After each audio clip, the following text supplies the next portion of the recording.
Tatlong awards na raw yung hindi sinisipot daw ni Catherine para tumanggap ng award para doon nga sa pelikula nila ni Alden. Bakit daw wala raw bukol si Alden? Ano ba to? Dax ba to or Jude? Tsaka yung kay Piolo at saka kay Atty. Muller bakit? Huwag na nila bigyan ng mali siya. Ganun lang kagiliw si Heart sa mga bata. Yeah. Baka kasi naaalala niya na sana, meron din siyang anak. Justin Bieber following Blight. So ito na nga ang listahan ng mga nanalo at nabigo na mga kilalang celebrities at personalities na tumakbo sa Halalan 2025. Hello mga kapi! Dito po ang inyong mga link. Ito po si Mama Lloyd! Ito po si Ate Morena! At ito naman po si Papa O, si OG Diaz. Ano pa nga ba ang lagi nyo inihilig sa Uy!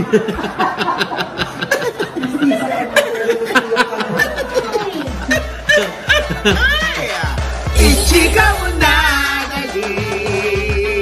Pula-pula si Morena. Siyempre dahil na Happy Mother's Day sa iyo, Morena. Yes, Happy Mother's Day. At yes, babae po si Morena. Yes, Opo, mukha lang pong bakul. Charot lang. Hindi. Isang dakilang inayan si Morena. Yes. No? Kay It. Oo. Dahil syempre, today, May 11, sinushoot po namin ito. Gusto namin batiin si Morena ng Happy Mother's Day. Yeah. Happy Mother's Day. Alam namin, syempre, sa iyong 40th days? Ano ba? Ayan, syempre, happy graduation sa anak mo. Kay It. May 11. So, ano bang meron? May 11. Kuya, nakapula ako. Happy Valentine's Day! Elena. Ay, oh my gosh! Kung Ipachoy! Ano ba? Ano ba naman kayo? Ay, natanggap siya sa trabaho bilang, tama ba, waitress sa isang Chinese restaurant. Yeah! Congratulations. Happy kami for you. Kuya! Nakuha niya na yung ID niya bilang call watcher. Tinakuha niya yung sweldo niya. Tapos na to. Anyway, magbalita na tayo. Yes. No? Kuya, wala bang happy birthday dyan? Anong meron sa'yo? Happy birthday ko! Birthday mo ba? Oh my God, pinanganak ka pala. Ano yung pumutok lang? Happy birthday, Morena! Happy birthday! Plastikan. Happy birthday! Dahil birthday mo, may surprise kami sa'yo. Yeah. Wow, naman siya. Parang di mo nakikita. Yes, halika na kayo rito. Birthday to you. Happy birthday to you. Happy birthday. Happy birthday. Happy birthday, Morena. Sabi niyo rin yung pandilito sa loob ni Morena. Gusto ng celebration kasi gusto niya ng regalo mula kay Romer Gutierrez. Ayun naman! Maringol Santos. Yes! Kapag sabi niya, sa birthday ko, ako nakasalang Oo nga, school ugali mo talaga, Morena, pati kay Tita Mary. Hoy, Tita, I love you! Pati si, Lani, tsaka si Alvin. Hoy, na nga, thank you po. LA Advance, thank you po. Meron ka rin kay Oliver kayo. Yeah. Wow! Imported ang mga magre-regalo. Wow! At syempre, meron ng isang unggoy na may regalo kay Morena. Sino? Ito na. Ay! Dahil birthday ni Morena! Yes! Andito si Jeanette! Kiss! Kiss! Kiss muna! Kiss! Ay! Ba't sa noo? Ay!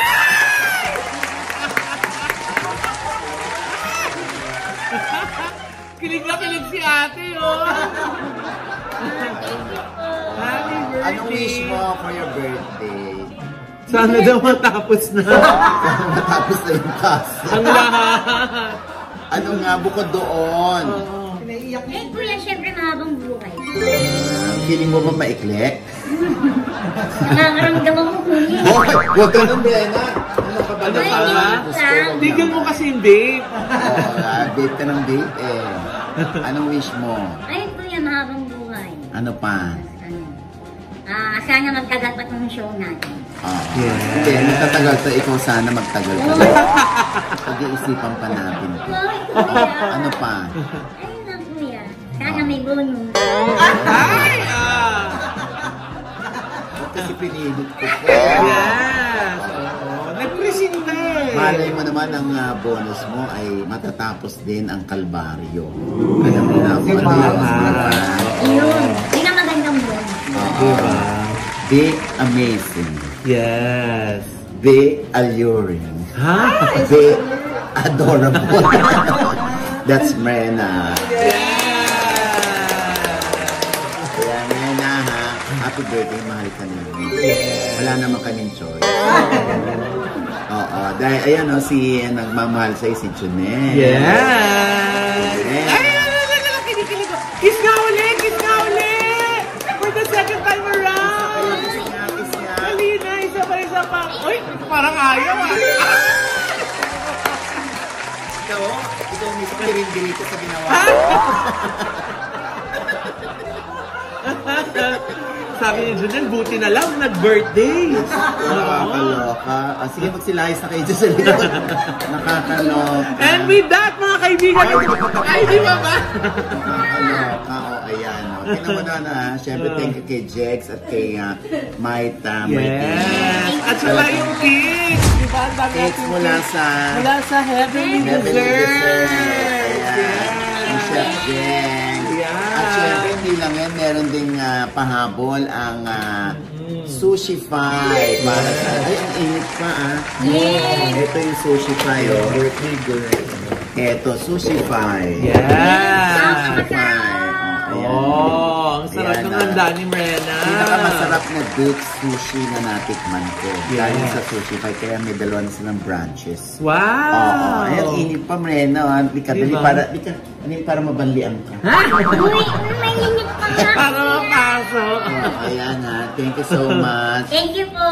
Yes. Wow, nagka-thank you na siya kahit wala pa yung tanggap, Yes, ha? kaya Ate Mai, meron din po dito kay Ate Mai. Thank you, Ate Mai. Yes. Diba, ang dami nagmamahal kong Mrena. Totoo. Pag mabuti kang tao. Diba? Sinong hindi mabuti? Ay, hindi pag mabuti kang tao. Good karma, di ba?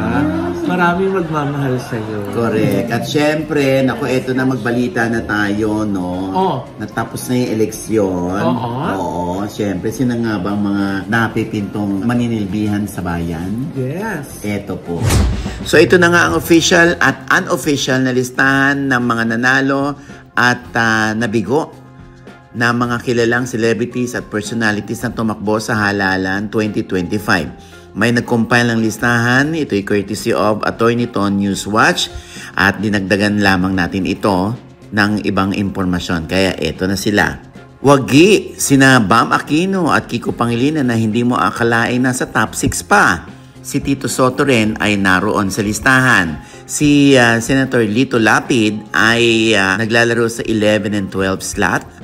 Ang mga nabigo naman bilang senador ay sina Jimmy Bondoc, Manny Pacquiao, Philip Salvador, Willie Revilla-May at si Bong Revilla. Sa pagka-congressman naman ay wagi sina Richard Gomez sa Leyte 4th District, Arjo Ataydes sa 1st District ng Quezon City, Joel Revilla sa 1st District ng Cavite, si Lani Mercado naman sa Cavite 2nd District, Ryan Christian Recto sa Batangas sa 6th District, at ang mga nabigo bilang congressman sa Camsur sa 4th District si Marco Gumabaw, sa Oriental Mindoro sa 2nd District si EJ Falcon, sa Taguig City, Pateros sa 1st District ay si Lino Cayetano, si Ray Malonzo naman 1st District ng Caloocan.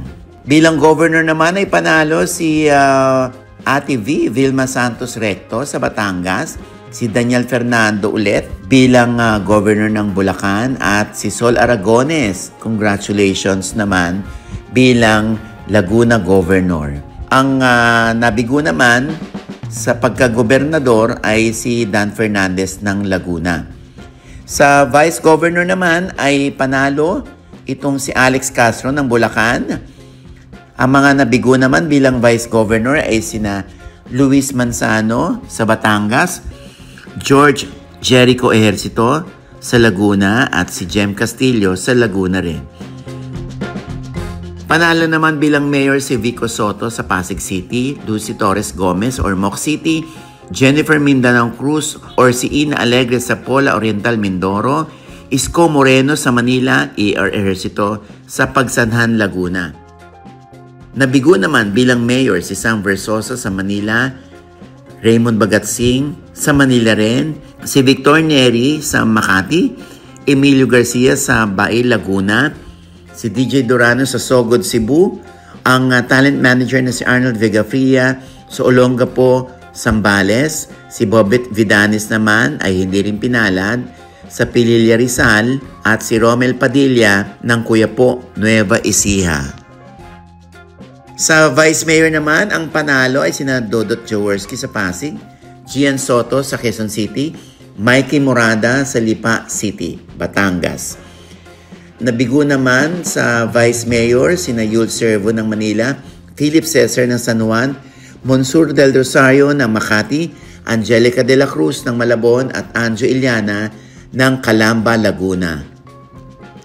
Panalo naman bilang konsehal si Angelo De Leon sa Pasig 2nd District, Kiko Rustia, 1st District ng Pasig, Aiko Melendez ng 5th District ng Quezon City, Joaquin Domagoso, 1st District ng Manila, Lou Veloso, 6th District ng Manila, James Yap sa San Juan, Don Aliado sa San Juan, Ervic Vihante sa San Juan, JC Parker sa Angeles City, Pampanga, Maricel Morales sa Angeles City, Pampanga, at si Kai Cortez sa Taytay, Rizal. Ang anak ni na Alma Moreno at Joy Marquez na si Yodge ay wagi naman bilang konsehal sa Parañaque. Nabigo naman bilang konsehal sina Bobby Yan ng Cabuyao, Laguna, Marjorie Barreto, Caloocan 1st District, Dennis Padilla, Caloocan 2nd District, Aramina, Pasig 2nd District, Shamsi Supsup, 1st District ng Pasig, Enzo Pineda, 5th District ng Quezon City, Ali Forbes, Quezon City 4th District, Aljur Abrenica, Angeles City, Pampanga, Abib Viduya, Parañaque 1st District, Ryan Iliana, Parañaque 2nd District, Bong Alvarez, Manila 3rd District, Mocha Uson, Manila 3rd District, Nil Coleta, Dasmariñas, Cavite at David Chua ng District 2 ng Manila. Bilang board member naman ay nagwagi sina Gestoni Alarcon sa Rizal 1st District, Angelica Jones sa 3rd District ng Laguna, Aaron Villaflor sa 2nd District ng Tarlac, Jason Abalos 2nd District ng Nueva Ecija. Hindi naman pinalad si Roy Vinson bilang board member sa Benguet 1st District. Ayan, congratulations sa inyo in advance dahil sa June 30 pang simula ng kanilang pagsisilbi sa bayan. Yes. Oo, ha? At syempre, patuloy-tuloy pa rin po ang ating balitaan. Ayan. Oo, naku. Dahil din natin si Mrena, babatiin din natin si Alden Richard. Yes! Happy birthday! Hindi, January 2 magka-birthday kami ni Alden Richard. Ayun nga, Nay. Para saan ang pagbati natin? Ito nga, Nay, kasi nga ginawaran ng award as Box Office King and Queen by Cinema Exhibitors Association of the Philippines. Si Catherine Bernardo at si Alden Richards. Yun, para sa kanilang pelikula na Hello, Love Again na tumabos sa takilya ng 1.6 billion! Grabe, no? Sila ngayon ang highest grossing Filipino film. Diba? Eva. Tinanggap nga niya na yung award. After niya nandun sa premiere night kay Tom Cruise, nang pag-uwi niya, diretso siya para tanggapin yung award. Kaso siya lang yung nandun, wala si Catherine Bernardo. Oo nga, yung iba nga nagtataka dahil 3 awards na raw yung hindi sinisipot daw ni Catherine para tumanggap ng award para doon nga sa pelikula nila ni Alden. Oo. Siguro naman busy si Catherine. May ginagawa si Catherine. Siyempre, hindi naman lahat ng imbitasyon. Kahit ito pa ay pananalo ng award, mapupuntahan, di ba? Meron din akong ganyan, wow! Kahit hindi si Catherine Bernardo. Ano sinasabi ko, naku, pasensya na, hindi rin ako makakapunta dyan. Sana lang ako, maka-video greet. Usually, ganun ang ginagawa nila. Pag hindi nakaka-attend physically, yung recipient o yung awardee, nagpapa-video greet na lamang. Acceptance speech. Yes, oo. Kaya dapat hindi na iniintriga yan. Kuya, ba't binanggit mo pa? Ipabalita na. Birthday. Teka na, kalma. Birthday. Ano ipabalita na?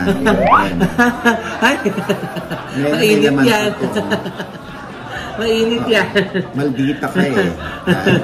Sinasabi na nga natin dito para mas maintindihan nila si Catherine. Yes. At ito na nga, speaking of Alden, iniintriga yung kanyang Felix Bacan.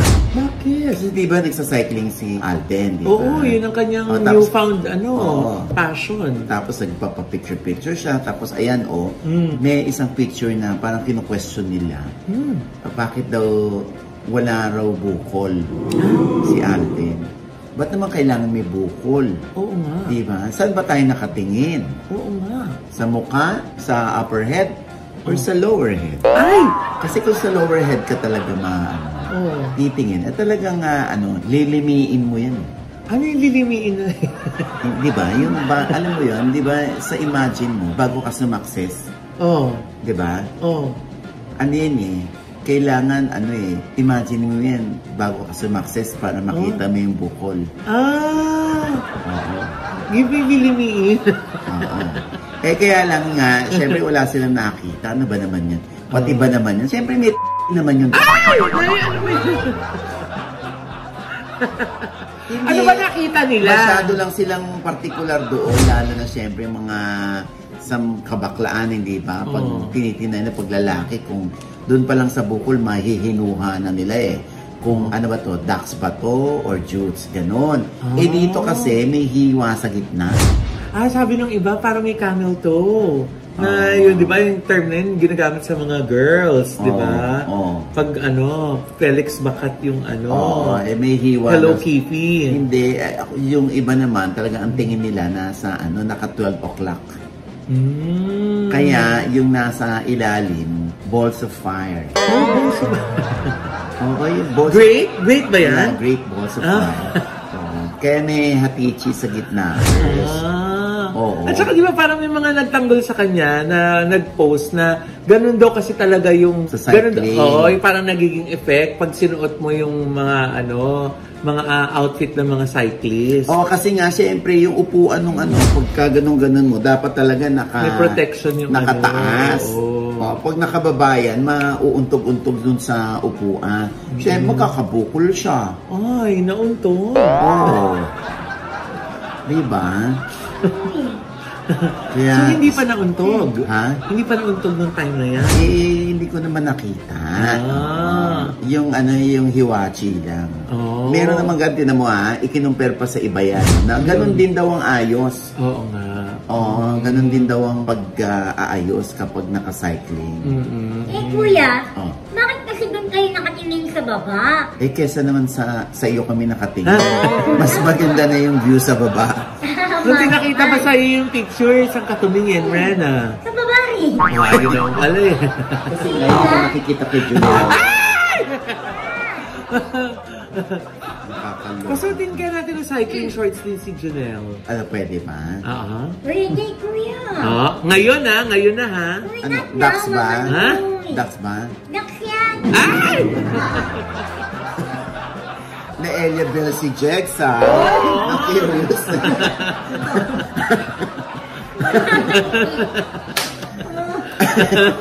Ay, nako. Basta huwag na natin gawing issue yan. Diyos ko naman.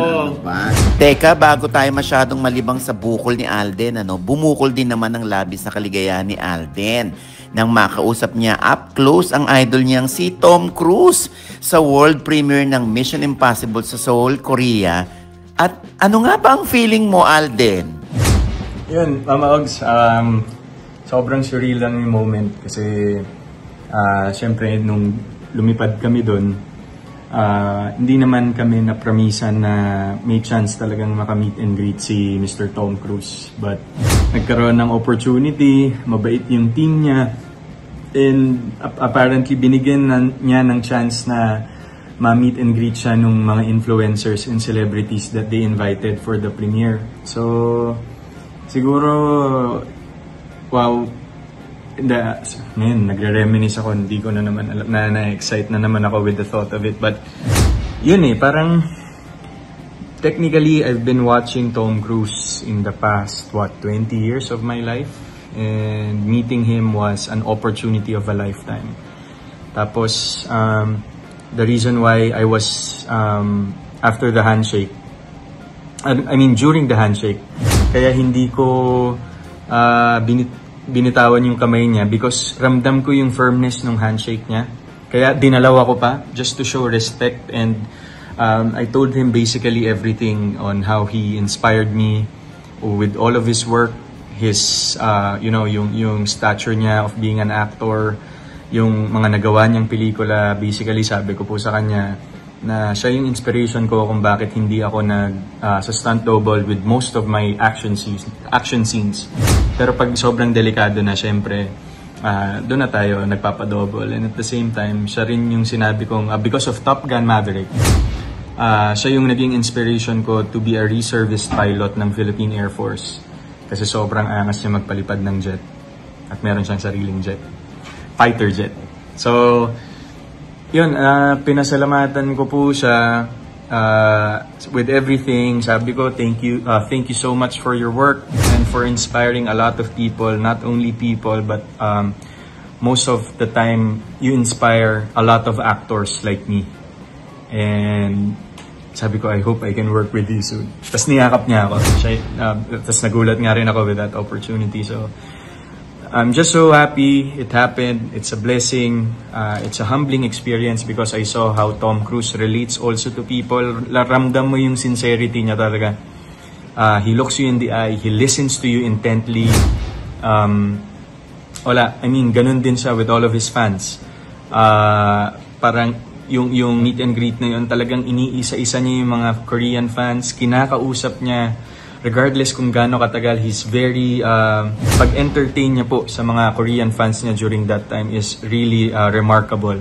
And all the more ko siyang naging idolo. And parang right after nga rin po nung premiere, nagtago ako dun sa likod ng tarpaulin ng Mission Impossible kasi naluha talaga ako with the opportunity. And then nilapitan ko po yung head ng digital marketing ng Paramount International.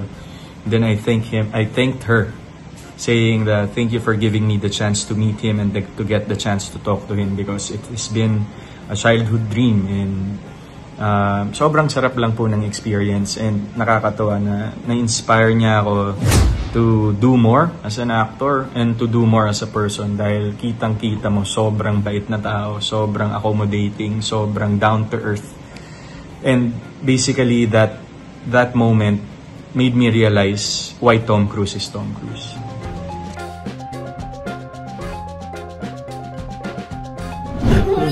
At saka yung kay Piolo at saka kay Atty. Moller huwag nang nabigyan ng mali siya.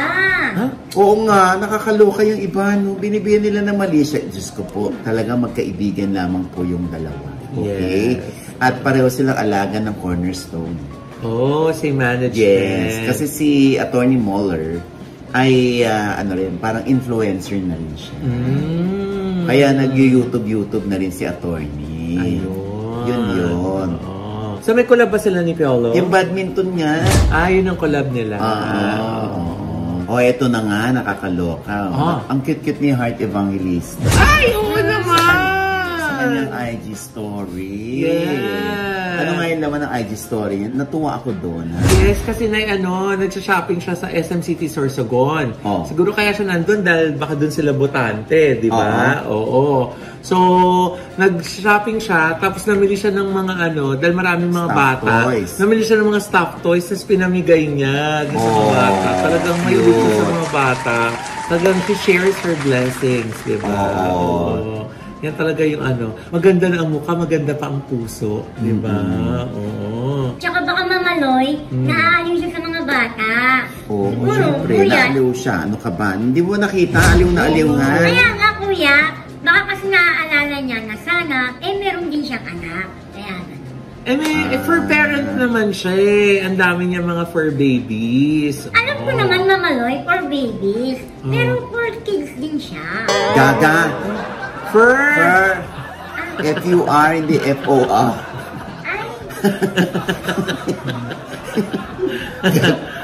Ano ba, Brenda? Birthday mo pa naman. Mukhang babawasan ni Sir Romer kasi hindi narinig yung fur. Oo, nakakaloka. Yun nga, hindi, siguro ganun lang kagiliw si Heart sa mga bata. Yes. Ganun naman talaga si Heart eh, di ba? Masyadong generous yan. Lalo na pag natutuwa talaga siya. At saka lalo na sa mga kababayan nila sa Sorsogon. Oo. Di ba? Oo. Kaya siguro nandun siya, doon siya bumoto. Siguro nga, No? Nay. Oo.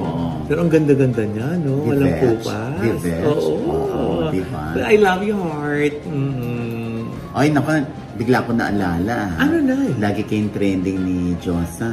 Ay! Oo. Sa Bata Quiapo. Wow, saan-saan ka dyan? Saan pa rin kita? Sinishare pa nila. Thank you po, thank you Nagpaparinig po. kayo dun sa mga kandidatong wala namang plataforma. Boy! Nasa script yun. Binasa Saka na lang lang namin pag yung nanalo, script. kayo talaga. Binasa lang yung script, Nay. Oo. Tapos meron pa kayong eksena doon na parang mamamasukan yata sa inyo si Andre Brillante. Ayun na nga, yun ang aabangan nila this week. Yung pagtatrabaho ni Fatima, yung character ni Andre Brillantes, doon sa boutique ni Mamaloy Ancheta. Diba? Sandali lang, hindi ba nakausap si Andrea tungkol dito sa kanyang pagkahaba-habang hair kasama ang kanyang jowang si Sam Fernandez? Naku na, hindi ko pa siya masyado nachichika tungkol kay Sam. Kasi nga pag sa set, usually, di ba, pagdating sa set, nandun na si Direk, nagbabatuhan na ng lines, nagre-rehearse, di ba? Baka sabihin masyado ko marites. Wow! Naku, Mamaloy, ang dami mong sinasabi dyan. Sandali naman, Rena. Oo nga. Kuya mo, diba? Bakit? Daming sinasabi. Pag gusto, may paraan. Pag ayaw, maraming dahilan. Ba't nga naman hindi mo hiningi yung Hindi, ang napagkwentuhan lang namin is yung lagi lang siyang nag-gym kaya maganda yung katawan niya. Saka, Nay, ang medyo regular niyang ginagawa ngayon, yung nag-frisbee siya. Ay, Mamaloy, ang tagal-tagal na ni Andrea sa showbiz. Ngayon pa siya sumasali sa Quizbee. Ay, antang. Birthday pa naman ngayon. Kaso hindi mo paligtas yung frisbee. Na yung dede. Crispy ni Crispy, kaka. Kaloka. Sorry na, kuya. Sorry na. Yun na lang yung kay Justin Bieber. Inalo siya sa Instagram. Masakit? Hindi, kuya. Pinalo. Akala pinalo. Oo nga. Ang dami na yung mga fans na nag-post na Justin Bieber following Blythe. Diba? Ang ganda-ganda naman kasi talaga ng lola mo.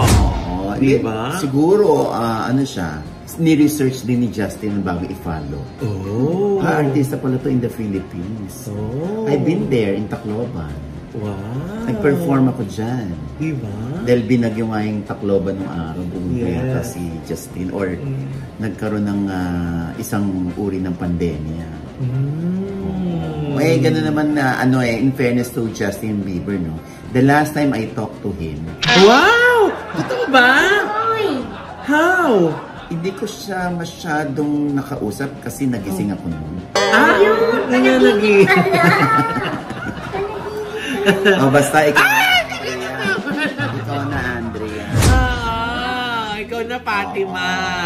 Ang dami niya pa pong aabangan sa Batang Quiapo, di ba? Lalo sa character ni Fatima. Yes. And with that, mga kaibigan, ito po ang inyong mga lingkod. Ito po si Mamaloy, mga nanonood po sa amin, hindi pa namin subscriber, please subscribe now na. click lang ang subscribe button na nandiyan sa ibaba. At kung naibigay ko yung aming episode net, meron kayong komento sa lahat namin chika, comment below, click the like button, huwag kalimutan i-click ang notification bell. Dahil pag hindi niyan kayong unang-una manonotify na meron kaming latest update. At syempre pa, ang kanya-kanya naming channel. Yes, sana manood at mag-subscribe po kayo sa channel ko. That's Mamaloy, M-A-M-A-L-O-I. Meron po tayong bagong vlog dyan. At syempre, naisat po salamat sa Envy Skin Beauty and Wellness Center for our skin, face, body, and wellness. Nandiyan po sila sa Maria Ignacia. Sa tapat lang po ng ABS-CBN ground floor ng Grandia Place. At ang nagniningning namin ngiti, courtesy of Dr. J.C. Solis of Gorgeous Smile Dental Clinic. Diyan naman po sila sa tapat lang po ng Christ the King Church sa E. Rodriguez. Yan, Miss Ara. At bago lang po mag-Christ the King Church, andyan naman po ang Hemady Square branch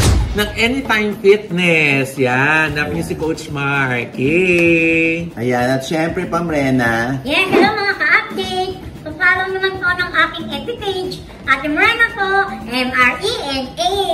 Yes. Sinabi, ha? Parang nangihingi ng regalo yan kay Dr. Jessica D. Oo, Dr. Jessica D. Yes. Oo. At syempre pa ang OGDS Inspires po, ha? At syempre may Mother's Day presentation ako dyan. Wow. Oo, ha? Abangan ninyo. At syempre pa, binanggit na rin natin kanina si Romer Gutierrez Hasso ng RCC Staffing Solution USA. Syempre, ang mga teachers natin dito, na gustong pumunta abroad, manirahan doon eventually.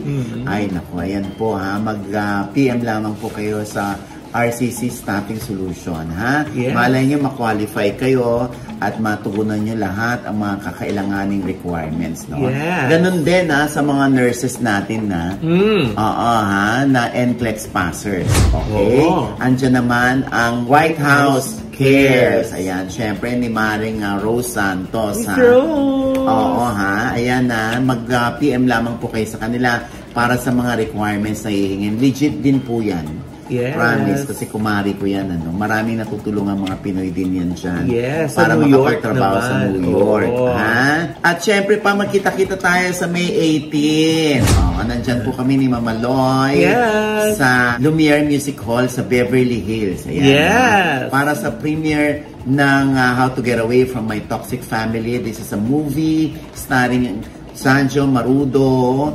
At ito ay dedicated sa lahat ng mga kababayan nating nasa abroad, ang mga OFW. Naku, tiyak na makaka-relate kayo dito, ha? Yes. Sa ganap na 2 p.m. po sa Lumiere, okay? Yan. For tickets, mag-email lamang po sa howtogetaway.toxicfamily@gmail.com. Yan po ay sa tulong na rin ng ating kaibigan dyan na si Oliver Carne. Yay! See you soon! Yes, we'll see you there. Yes! Andyan kami mga friends namin sa US, ha? Magkita-kits tayo dyan, ha? Magkahuntahan tayo dahil meron kaming konting chikahan dyan at photo op. Yan, ha? Yeah. Ayan, at syempre pa, ito pa rin po ang inyong lingkod, Papa Osin OG Diaz na lagi nagsasabi at nagpapaalala sa inyo na sa tuwing gigising po tayo tuwing umaga, huwag na huwag po tayong makakalimot, ha? Na magpasalamat sa Panginoon dahil tayo kanyang ginising. Ibig sabihin, may mission pa rin po tayo sa buhay, sabay sabing, every gising is a blessing! At ano pa nga ba ang lagi ninyong inihilig sa amin? Ichika mo na kami! Happy birthday! Happy birthday, Mena! Yan ang regalo sa'yo ng Showbiz Update. Yeah! Malungkot, ha? Ay, hindi kuya. Thank you po. Ang plastic, ha? Anong gusto mong matanggap na regalo? Yes. Wala na kuya. Ay, salamat. thank you, Lord. Akala ko meron. Pera na lang talaga. Ha? Akala ko ba wala na? Ay, naku. Bibigay ko sa iyo yung pera pag hindi ko narinig si Mama Loy.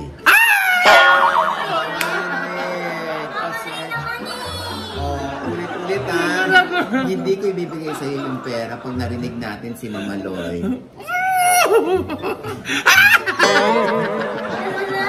Dinukot eh! Wala.